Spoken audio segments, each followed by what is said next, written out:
کہ ہمیں اللہ کی ضرورت کیوں ہے؟ سبحان اللہ، یہ تو بہت ہی جامع ٹاپک ہے. اس کو بڑا ایک سینٹینس میں جواب دینا بڑا مشکل ہے، کیونکہ انسان اس پہ بات کرنے پہ آئے تو کتنے اسپیکٹس ہیں. سبحان اللہ. بہرحال دیکھیں، میں وہی قرآن کی آیا جو ہے نا وہ مینشن کروں گا کہ ومن اعرض عن ذکری فإن لہ معیشۃ ضنکا، سورہ طٰہٰ کی آیا ہے. اللہ تعالیٰ کہتے ہیں کہ جو بھی میری یاد سے آراز کرے گا، میری انسٹرکشن سے آراز کرے گا، فإن لہ معیشۃ ضنکا، اس کی تنگ زندگی ہوگی.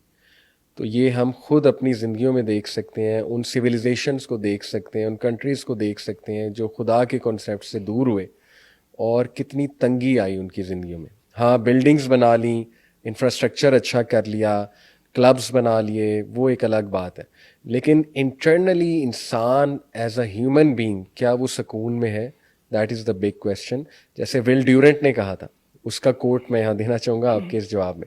اس نے کہا تھا کہ the current debate of our 21st century is not east versus west اور یورپ ورسز امیریکا اور even communism versus capitalism. The biggest question of our century is, can we survive to live without God? This sums it all up. کہ تم survive ہی نہیں کر سکتے God کے بغیر، کرو گے کیا؟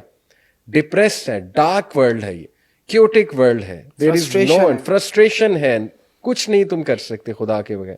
تو I think this sums it all up, جو ول ڈیورنٹ کا کوٹ ہے. کوئی تو چاہیے جس کو ہم غم میں پکار سکے کہ کوئی ہے جو میری مدد اور اگر وہ نہیں ہے، پھر آپ کسی اور چیز کو خدا بنائیں گے، یا نفس کو، یا کسی انسان کو، یا کسی بت کو، یا سورج کو. یہ انسان کی نیچر میں ورشپ ہے، فطرت میں چھاپ ہے. اللہ رب العالمین کا اکثر میں کہتا ہوں سگنیچر ہے، میٹافوریکلی اسپیکنگ. تو آپ نہیں جان چھڑا سکتے. ایون ایتھیسٹ کے منہ سے نکل جاتا ہے او مائی گاڈ. برزخ کا ذکر سورہ مومنون آیت نمبر 100 میں ہے. اللہ تعالیٰ کہتے ہیں کہ یہ جو ظاہر ہے انسان جب مر جاتا ہے تو قیامت تک ان کے درمیان ایک برزخ ہے، ان کے اور دنیا کے درمیان. برزخ ایک فزیکل جگہ ہے، قبر کی دنیا ہے، اس میں روحیں ہوتی ہیں.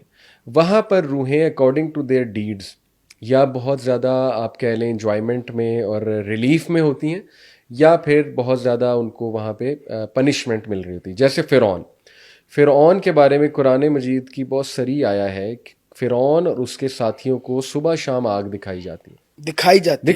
قرآن کی آیا. کہاں دکھائی جاتی؟ اوبیسلی برزخ میں دکھائی جاتی. اسی طرح انبیاء زندہ ہیں، شہداء زندہ ہیں، برزخ میں زندہ ہیں، مومنین زندہ ہیں، رزق پا رہے ہیں اللہ کی طرف سے. ایون نماز ہے ان کی وہاں پہ. جنت میں نہیں ہے، نہیں، وہ برزخ کی دنیا. ابھی جنت میں تو تب جائیں گے نا جب حساب کتاب ہو جائے، وہ اینڈ ہے. دیکھیں اس سے پہلے بھی کچھ فیزز آف لائف ہے نا. سب سے پہلے عالم ارواح ہے، زندہ تو وہاں بھی ہے انسان لیکن روح کی شکل میں. جو بچوں نے ابھی پیدا ہونا ہے وہ بھی وہاں ہے عالم ارواح میں. دوسرا عالم رحم، مادر 9 مہینے ماں کے پیٹ میں. اس کے بعد عالم دنیا ہے، یہاں پہ چند سال زندہ رہیں گے. پھر عالم برزخ ہے، اس کی زندگی الگ ہے. جیسے دنیا کی الگ ہے، عالم برزخ کی الگ ہے.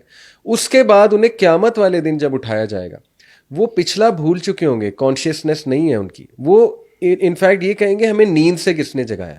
آپ سمجھ رہے ہیں قرآن کیا ہے نا، سورہ یاسین کی، کہ جب انہیں اٹھایا جائے گا وہ کہیں گے کہ ہمیں نیند سے کس نے جگا دیا. مومنین کو لگے گا کہ چند گھنٹے سوئے ہیں، یعنی انہیں نہیں یاد برزخ میں کیا ہوا ہے. وہ اٹھیں گے اور وہ ایک نئی دنیا ہے، ان کی نئی جسامت ہے قیامت والے دن. ان کے قد نئے ہیں، برہنہ حالت میں ہوں گے، حدیث میں آتا ہے نا. تو وہ پھر میدان حشر کے واقعات ہیں، وہ چلیں گے اللہ کی طرف اور پھر وہ کوٹ سجے گی، وہاں میزان سجے گا، حساب کتاب ہوگا، پھر پل صراط کا مرحلہ ہے. وہ بڑے انٹرسٹنگ واقعات ہیں میدان حشر. کبھی آپ چاہیں گے تو اس میں ہم کر لیں گے پوڈ کاسٹ. پھر وہ جنت اور دوزخ ہے، تو وہ ایک الگ فیز آف لائف ہے. ٹھیک ہے، وہ ایک الگ فیز آف لائف ہے. تو برزخ ریئل ہے، وہاں پہ روحیں ہوتی ہیں اور روحوں کو آنے کی کوئی اجازت نہیں ہے. اس کے بارے میں بہت غلط عقائد ہیں ہمارے لوگوں کے کہ جمعرات کو آتی ہیں. وہ ایک کسی نے بتایا ان کی میڈ تھی، وہ رو رہی تھی بیچاری، اس پہ اتنا بوجھ ڈالا اس کے سسرال نے. وہ اسے تانے دیتے ہیں کہ اس کا نا کوئی فوت ہو گیا، تو وہ ان کے فیملی میں کوئی فوت ہو گیا تو اس کو تانے دیتے ہیں کہ تم ہر جمعرات کو کھانا نہیں بناتی، اگر بتیاں نہیں جلاتی. اس کے اوپر ایکسٹرا برڈن ہے بیچاری کے اوپر. بھائی حدیث قرآن میں کہا ہے کہ اگر بتیاں چلاؤ ہر جمعرات کو. روحیں نہیں آتی، روحیں نہیں آ سکتی، وہ برزخ میں چلی گئی ہیں. جہاں تک جنت کی آپ نے بات کی، وہ ایک الگ پلانٹ ہوگا. اوبیسلی اللہ سبحانہ تعالیٰ جو چاہے بنا سکتا ہے، لیکن وہ ایک ایسی جگہ ہے جو نہ کسی کان نے کبھی سنی اس کی لذتیں، نہ کسی کوئی آنکھ امیجن کر سکتی ہے.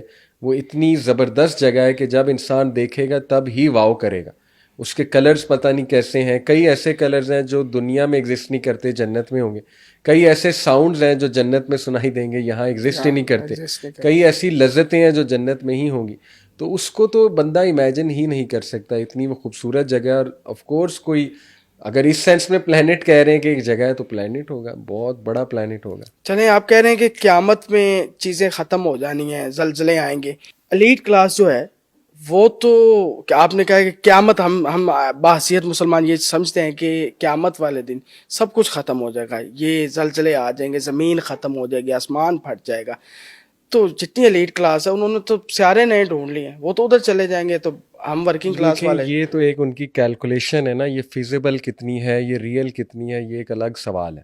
میں آپ کو مثال دیتا ہوں. کووڈ جب آیا تو پوری دنیا کس طرح سے پیرالائز ہو گئی، ہمارے سامنے مثال موجود ہے.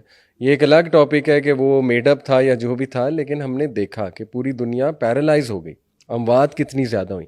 ہیومن بینگ تو ایک نیچرل ڈیزاسٹر کی مار ہے، اور کئی بار ایسے نیچرل ڈیزاسٹرز آتے ہیں جو ہیومن بینگ بھی کنٹرول نہیں کر سکتا، ڈسپائٹ جتنی مرضی ٹیکنالوجی ہے اس کے پاس. تو یہ تو ایک کیلکولیشن ہے نا کہ ہم نکل جائیں گے، ہم کسی اور سیارے میں چلے جائیں گے. تو اللہ تعالیٰ نے سورہ رحمان میں کہا ہے اگر نکل سکتے ہو تو نکل جاؤ، لیکن نہیں نکل سکتے اللہ کی اجازت کے بغیر. تو یہ تو اللہ تعالیٰ دیکھیں پاورفل آل مائٹی گاڈ ہے. جب اللہ نے قیامت بھیجنی ہے تو پھر کچھ نہیں ہو سکتا، پھر کوئی نہیں نکل سکتا. اور ایک دم سے معاملات ایسے چینج ہونے، آلدو ان کی ایک کیلکولیشن ہے کہ نہیں سورج کو ابھی بجھتے ہوئے بلین آف ایئرز لگیں گے، برن آؤٹ ہوتے ہوئے، ابھی تو وہ برن کر رہا ہے. اسی طرح یہ بڑا ریئر ہے کہ قیامت کے جو سائنز ہیں وہ ایک دم سے پورے ہو جائیں، اس کو تو بلین آف ایئرز ہیں. یہ کچھ لوگ کہتے ہیں نا جی سائنس تو یہ کہتی ہے. بالکل دیکھیں سائنس کی ایک کیلکولیشن ہے، لیکن اللہ تعالیٰ چاہے تو کبھی بھی کچھ کر سکتا ہے. اللہ کنٹرولز ایوری تھنگ، گریوٹی اللہ کے کنٹرول میں. اور کئی ایسی مثالیں ہیں کہ اچانک چیزیں ہو جاتی ہیں. سائنس کی کیلکولیشن کچھ اور ہوتی ہے لیکن چیزیں اچانک ہو جاتی ہیں. اچانک ہو جاتی. تو یہ اللہ نے جب قیامت بھیجنی ہے، سب کو پکڑنا ہے، تو پھر کوئی کچھ نہیں کر سکتا. نو ون کین اسکیپ. اچھا، ایک صورت ہے جسے نماز میں پڑھنا چاہیے لازمی، آپ نے بھی ذکر کیا تھا، اللہم انی اعوذ بک من عذاب القبر عذاب الجہنم. وہ نماز میں نہیں کئی دفعہ پڑھی جاتی، اور اس حوالے سے بتائیں وہ کتنی ہمارے لیے فروٹفل ہے جب دجال آئے گا.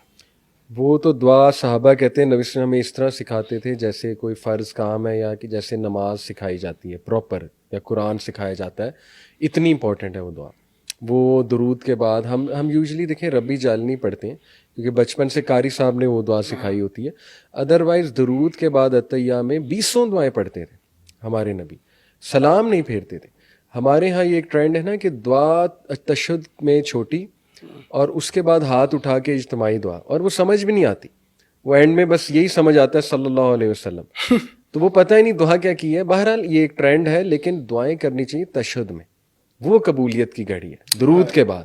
تو اس میں یہ دعا اللہم انی اعوذ بک من عذاب جہنم ومن عذاب القبر ومن فتنۃ المحیاء والممات ومن شر فتنۃ المسیح الدجال. 4 چیزوں سے پناہ، جہنم سے، عذاب قبر سے، موت اور زندگی کے امتحان سے، فتنۃ المحیاء والممات، اور فتنۃ المسیح الدجال، مسیح دجال سے. تو یہ بہت امپورٹنٹ دعا ہے، اور انشاءاللہ اس کا بڑا رول ہے فتنہ دجال سے بچنے میں.